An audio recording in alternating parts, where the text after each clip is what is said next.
Hello, everybody. How y'all doing? Woo! Super excited to be here. Woo!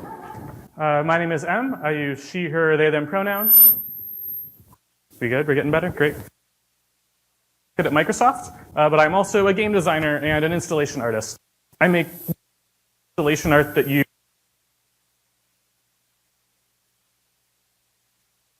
here. I'm going to talk about a piece called I built for. Ooh. Great. Yep. Hello, hello. There we go. God, much better. So this is a piece called Computational Flâneur that I built for the Come Out and Play Festival in San Francisco. It is a generative site-specific poetry walk, which means if you go to Fort Mason in San Francisco and download this free app onto your iPhone and put your headphones in, as you walk around, a robot will make up and read you poetry based on wherever you walk through the park. So if you walk by the cannons, you'll hear sort of pseudo-nonsense poems about war. If you walk by the waterfront, you'll hear poems about the sea, that sort of thing. So I'm really excited to be here today to talk a bit about this project and the process of making it. So there are a lot of resources out there if you want to learn how to generate poetry or generally do cool things with procedurality and text, but I think this project is unique in a couple different ways that I haven't heard a lot of people talk about. The first is it's interactive, in the sense this is not a Twitter bot that is spewing text out into the void for you to consume. This is giving stuff to you, and it is responding based on what you're doing and working in dialogue with you. But also that input that it's getting back is not a mouse and keyboard or touch input or a controller. It is all of these real-world data sensors, things like GPS and accelerometer and motion data, third-party online APIs like weather. And so I haven't seen a lot of people talk about, well, what does it mean to use these sorts of real-world tools and data sensors as inputs into procedural generation and things, procgen systems whose output escapes screens.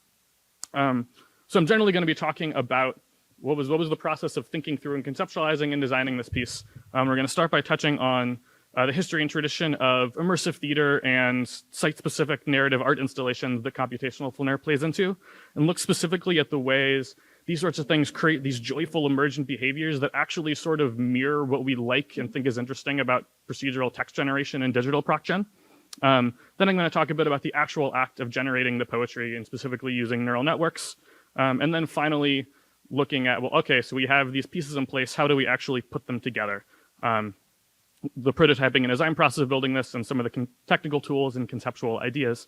So if all goes according to plan, besides hearing about this lovely little weird poetry art walk you can do, you'll have learned a little bit about sort of how the immersive theater world works, how you can design procgen text systems and what sort of tools you have, and then finally how you can put those together with these sorts of specific real-world data situations, and how to take all these building blocks and holistically put them towards designing art. There are technical topics here, but this is a talk about using artistic tools to convey meaning, not about optimization.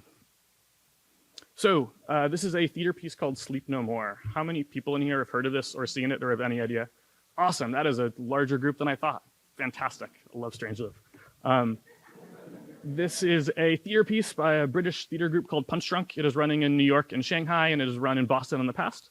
It is a sort of interpretive dance, no word retelling of Shakespeare's Macbeth and Hitchcock's Rebecca, but it is not a piece of theater that you sit in a theater and watch for 2 hours in front of a proscenium. The set, as it were, is a 6 or 7 story building that takes up a full city block in Manhattan. You show up, you put on one of those white masks, they tell you you can go wherever you want, but don't talk and don't take the mask off.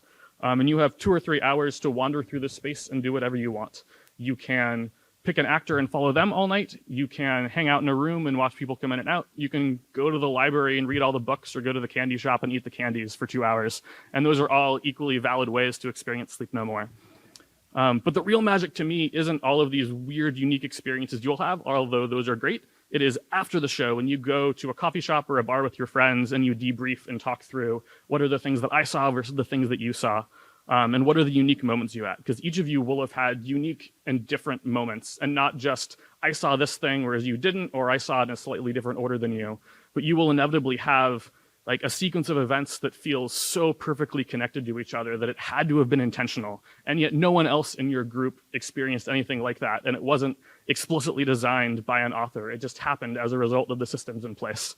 And the systems in place are interesting because it is not Like, this is not particularly complex. It is Sleep No More as a very rigidly plotted piece of theater where every actor knows exactly where they are at any given moment in time. So the fact that these sort of interesting things can emerge out of that is fascinating to me. And the word emerge there is very intentional. Many of you are likely familiar with the concept of emergence and emergent behavior, which is a thing that game designers talk a lot about and a lot of other sort of more scientific fields. But if you're not familiar, in very broad strokes, you may be familiar with Conway's game of life, which is a simple set of cellular automata rules that establish how should these cells act. But it turns out when you sort of let this thing play out, you get these higher level emergent behaviors arise that wouldn't otherwise be predicted by the rules. Like, this is a glider.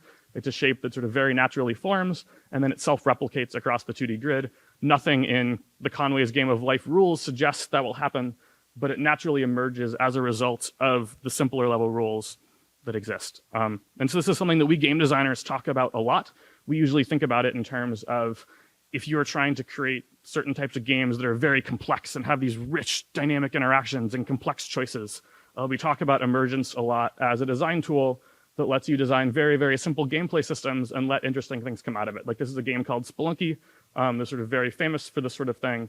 And it has lots of very low-level game mechanics, like if you kill a skeleton, it leaves its skull behind. That's an object you can pick up and carry around. There are arrow traps that shoot at the first thing that falls by them. You can kill a skeleton, take its head, and drop it down a pit and let the arrow trap hit that instead of hitting you. So very, very simple gameplay mechanic rules that emerge to create something more complex and interesting. But we tend to think about these sort of low-level things as algorithms, whether it is cellular automata rules that may or may not be acted out by a computer, or things like in video games like Spelunky, where these are algorithms that code is executing. But what's interesting to me is that is essentially what is happening with Sleep No More. There is emergent storytelling happening, but instead of this unexpected and interesting behavior emerging out of the intersection of digital algorithms, it is coming from the intersection of this very complex but static system of the actors moving around a space, and you as a human having the freedom to wander through and go wherever you want, bounded only by your ability to physically move through this space without annoying the cast enough for them to kick you out. And it's worth bookmarking here that not only is this happening because sort of interesting, unexpected things are emerging at the intersection of these, but also because it is happening to you physically in a physical space. That active embodiment really matters. And this is true for anything like this, that like playing a game of Spelunky and feeling like something unique is happening to you, it feels special purely because it is happening to you. Watching someone else do the same thing doesn't have that same importance. So this is another piece that probably fewer of you are familiar with.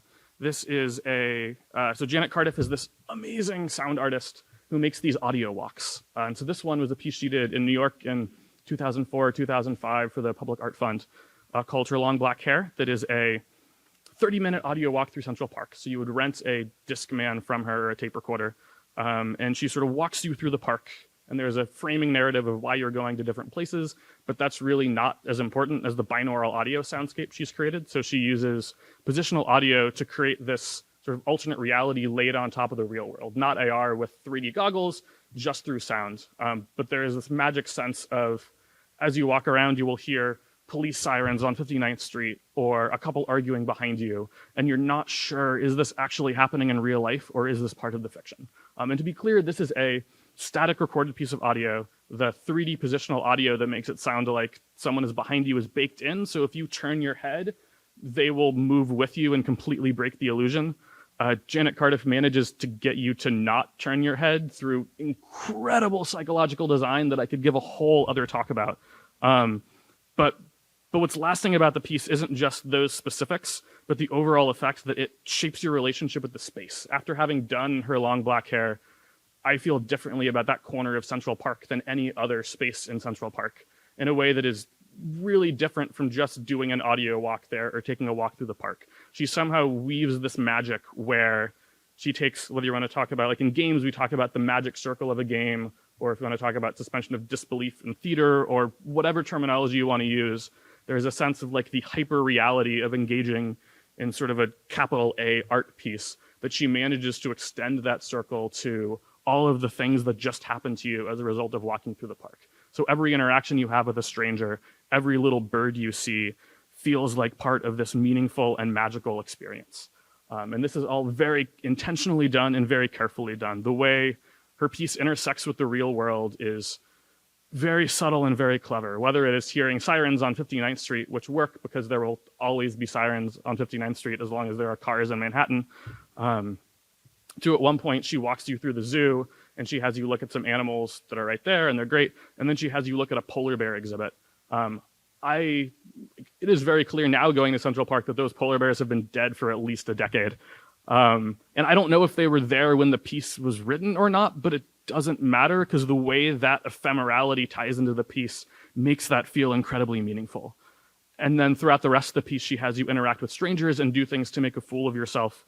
And she's taking this confident leap of faith where she knows that the spontaneity and randomness of the real world is going to provide something interesting.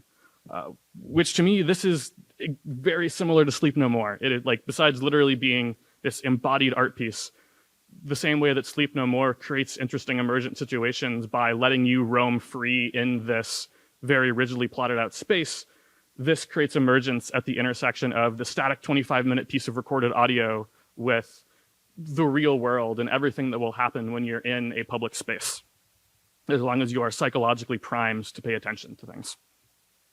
And it works really, really well. This is not the point of this talk, but if you're ever in New York, you should absolutely do this. You can download it as a podcast. There was a link earlier. The slides will be up. It is one of my favorite pieces of art.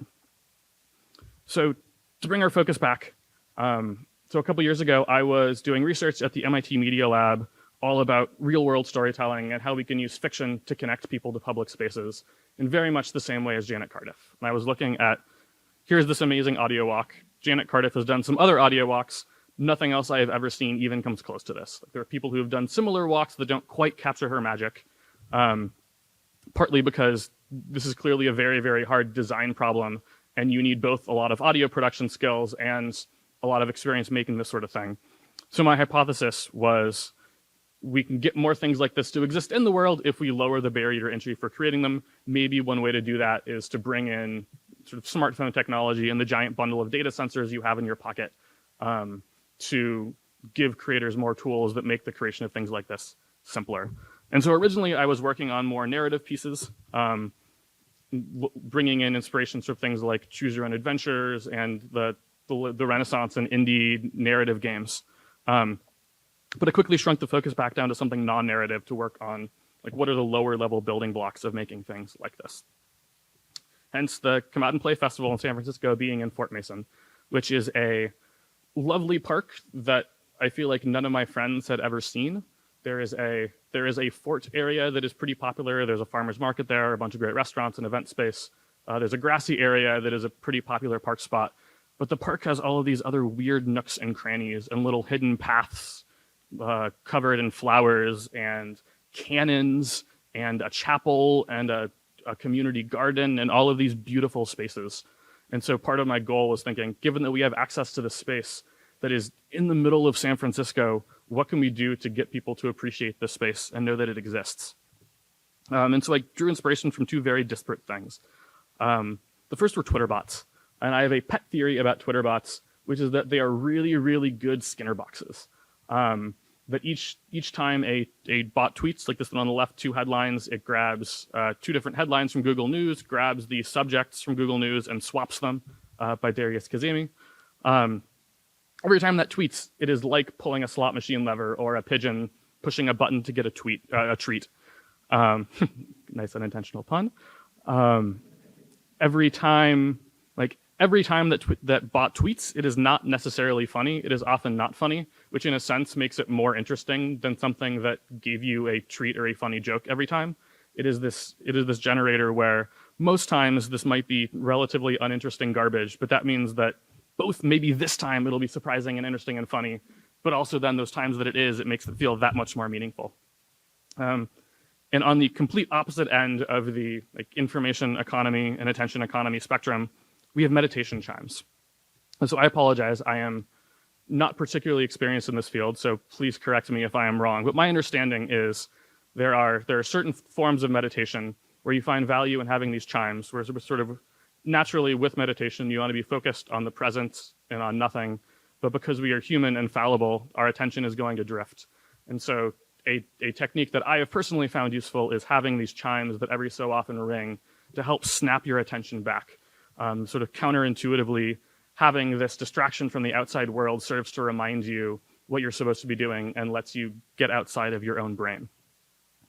And so if what's beautiful about Janet's Cardiff's piece are the moments where the outside world serendipitously intersects with this pre-recorded audio, and like there's a sense with which that piece sort of functions like this Twitterbot Skinner box, where Cardiff is leaving these hooks out, knowing that some of them, but not all of them, are going to lead to moments of serendipity with the real world. And to me, that could also act like meditation chimes, that if you're trying to appreciate this walk through the park, and your attention is going to be wandering because you have a lot going on and you need time to think, having these moments of serendipity could serve to sort of jolt you and nudge you back to realizing, oh, right, I'm in this beautiful space.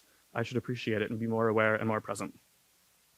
And a thing that I really liked about this idea is, so I'm here at Strange Loop. I'm clearly a person who thinks about technology and loves dealing with technology, but this is a concept that comes at it from the concept first and the technology second.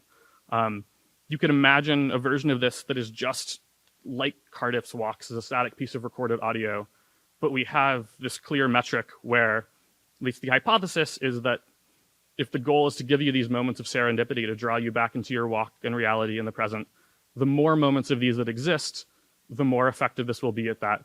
So this isn't really a quantifiable metric, but we have sort of a qualitative metric where if there are ways that technology can increase the number of times that we have those moments, it is likely this piece will be more effective at its artistic goal, which is sort of a very weird way to approach an art piece, but I think it worked for me.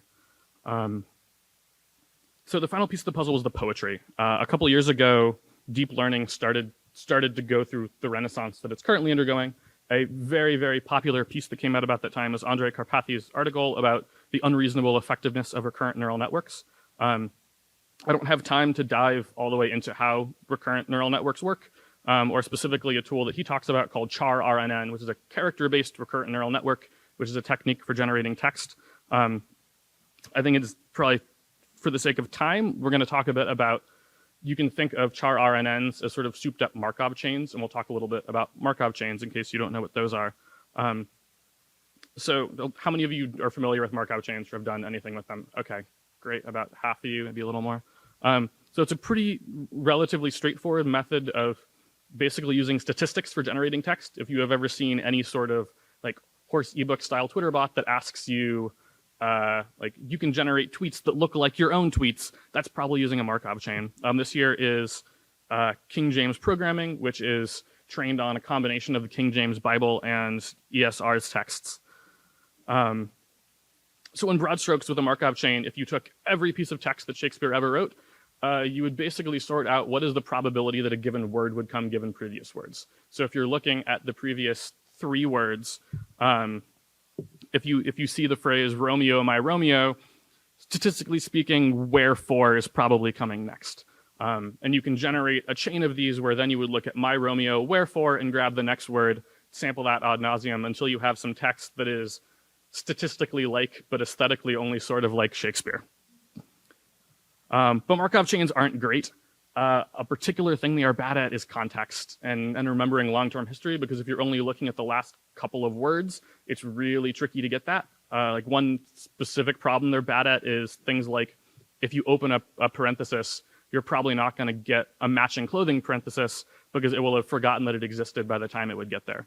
And the one variable you really have control over is if you're looking at the previous n words, you can jack up or down that n, but if you turn it up too high, things are going to get really predictable. If you're looking at the previous 10 words of a sentence, it's pretty statistically likely you know what the next word is, and there's no wiggle room to play with that. Whereas if you drive it all the way down, it's going to have too little context, and you can very easily get into loops like where you're cycling through something and something and something and something and not getting anywhere. Which is really sort of, again, ignoring the technical differences. From an artistic standpoint, char-RNN basically solves that problem.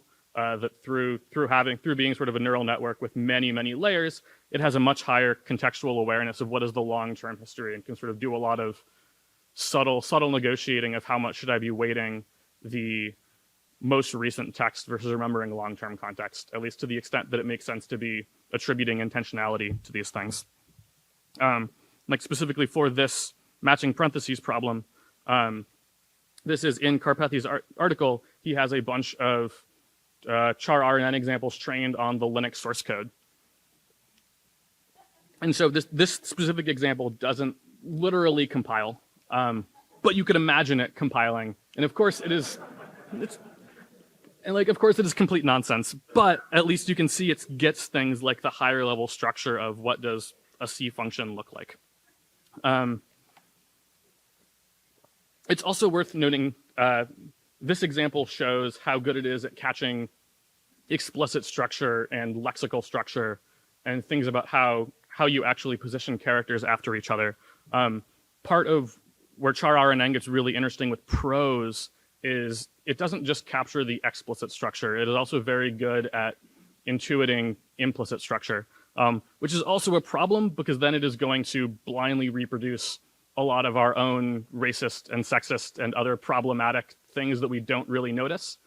So when you look at a lot of char RNN text, like it looks really interesting because it's noticing patterns that you didn't even consciously notice in your own work, but it also leads to a lot of things where if you don't know what you're doing as a creator, you're going to lead to some pretty vitriolic things. Also, as an aside, everything I'm talking about here, these are very powerful methods for generating text. In general, if you are actually generating text to use in a project, you probably don't actually want to use Markov chains or neural networks. The thing about these sorts of techniques that generate their own structure rather than having structure imposed on them by you, the author, is they're pretty difficult to integrate into any other sort of work. I should have put a link. There's a woman named Kate Compton who has an amazing article called, I think, like, So You Want to Build a Generator, that is all about creating different sorts of techniques for generating different sorts of things. She also created a wonderful tool called Tracery. Shown here is a Tracery desktop app that I maintain. There's also a Cheap Bots Done Quick is a tool for making Twitter bots using Tracery. It's sort of a Mad Lib style grammar approach that in practice, like if your goal here is you want to know how you can make something funny on the internet that uses generated text, that's probably actually what you want. I also forgot to include a link, but if you are interested in this sort of neural network style approach, the tool that I would use today that wasn't available a couple years ago is this thing called GPT-2, which OpenAI took char RNN, these exact techniques, and trained it on a couple gigabytes of links that they sourced from Reddit. Their insight was we can use Reddit not as a source of text, but as a source of quality indicators for what other sites we should be looking at. And they have released a couple different models that you can use to generate text, and specifically you can subtrain it. So instead of taking a whole bunch of 20th century poetry, like for this project, and training a neural network, you can subtrain GPT-2, and because it has this context of terabytes and terabytes and terabytes of existing human English text, you can get results that feel much more naturalistic and surprising. But so that brings us all the way back to this piece, which I'm going to sort of hand over my actual generation process. I ended up not training my own neural network because I was lazy and didn't want to gather lots and lots of poetry. I found there was an artist named Ross Goodwin who did some phenomenal work at ITP around generative poetry.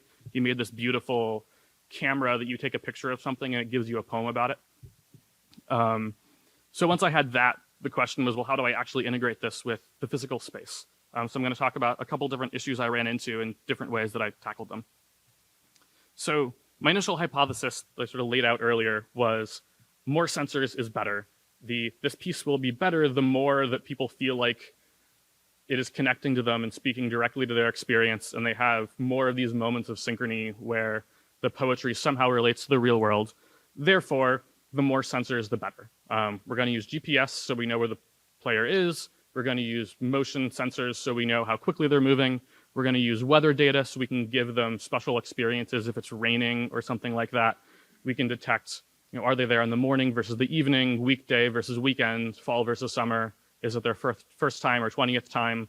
Are there other people doing this experience in the park that we can try to nudge them towards each other? And I ran into a very, very common problem in any sort of procedural generation, which is an algorithm that isn't legible might as well be a random number generator. It turns out this sort of thing is pretty new. Even me doing it myself as the person who programmed the thing, there is no mental model for I'm listening to a podcast that is different if it's raining, or I'm listening to Spotify and the faster I run, the music changes.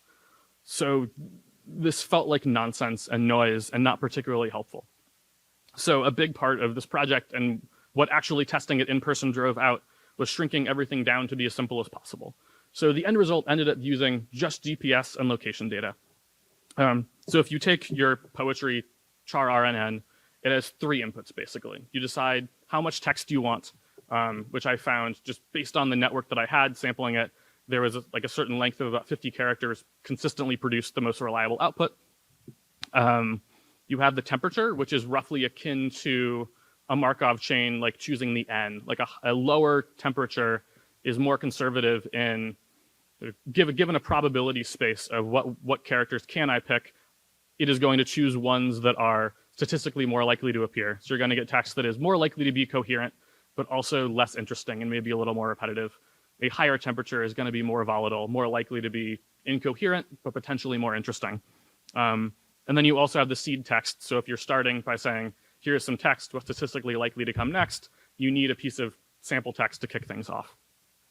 So I ended up using your movement speed as an input to the temperature under the assumption that if you are moving very quickly, you are probably doing this because you are interested in sort of seeing what it is and want to get some funny content and then leave. So giving you a higher temperature is going to give you that. Whereas if you are moving more slowly, you are probably more deeply engaged with it. I can tone it down a bit and make things a little safer for the extent of giving you a potentially better experience. And then for location, I ended up creating all of these different regions within the park that you can sort of see up there, where each of these manually had 20 or 30 different seed texts. So anytime we need to generate you another 2 lines of poetry, we look at where you are, we grab a seed text from that, we grab a temperature based on how quickly you're moving, and generate you some poetry. And so this is where testing in person was absolutely essential. This tool here is a thing that I built myself that basically let me walk around the space in person and say, this is what I want the regions to be. And physically say, this space that I'm standing right now is going to be one corner of this region. Which, as an aside, I am very, very fortunate. If any of you have dealt with GPS on smartphones before, you know that it can be very, very inaccurate, especially when you are in large cities like San Francisco. I don't have time in this talk. I have given talks about this and how GPS works under the hood. So this was in San Francisco, which being in a big city means that there are a lot of tips and tricks to improve location services, but it is also not near any buildings, not near any hills, and right on the waterfront, which meant in practice I was getting 5 meters or less of GPS accuracy, which is completely unheard of, but is also magical because it meant I could stay in artist brain and work on thinking about location as just, this is the platonic ideal of where the player is, rather than having to futz around with data being imperfect and having to design around that. So the other thing that this drove out was I knew early on that I cared a lot about the transitions between spaces. And for a lot of the different regions, I ended up just smoothly fading between the two for any given line of poetry. If you're at an overlap, I will generate you one or the other. But I knew that even though it was important to the piece that you can do this, you can start anywhere, you can go anywhere, you can do it for 5 minutes or 5 hours.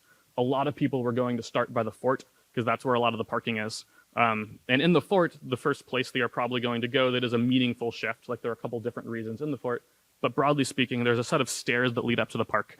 And this was going to be a lot of people's first experience with, is this piece actually going to respond to me? What does it feel like for this to be generative?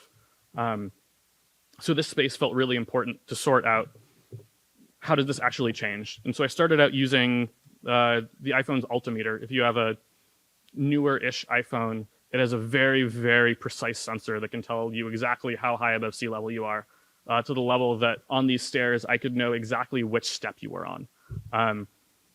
But that turned out, again, to be completely illegible, especially when the granularity of the rest of the piece is like, oh yeah, you're sort of in a grassy area, or you're sort of by the cannons, saying you're on the bottom third of the step versus the middle third did not make any sense. It didn't even seem legible to separate it out based on, are you coming down the stairs or are you going up the stairs? So the end result, I don't know which of these buttons is a laser pointer. Oh, yeah, you can sort of see there is a dedicated region that is just the stairs. So while you're walking on the stairs, you hear poetry that vaguely references sort of elevating yourself. But that's about it.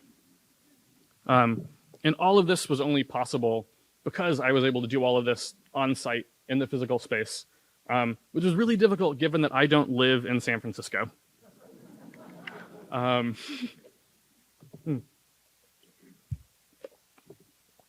So I assume most of the people in this room are software people of some flavor. And we are used to the idea that we have very, very tight feedback loops. And there are like gradations in there, like writing and executing unit tests is generally faster than higher level automation tests, is faster than manual QA, is faster than deploying something to end users and waiting for data to flow in. But that is also still a relatively bounded time space, as opposed to hardware or real world stuff is really, really hard, especially when, in my case, where that might mean, all right, I'm going to be in San Francisco in 2 weeks and I might have a day or two. What can I get done?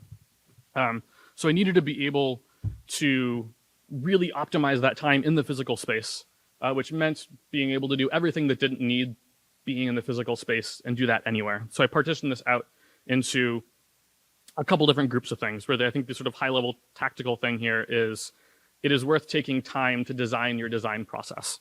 So yeah, I had 3 different bundles of work. The first was I have this poetry generator.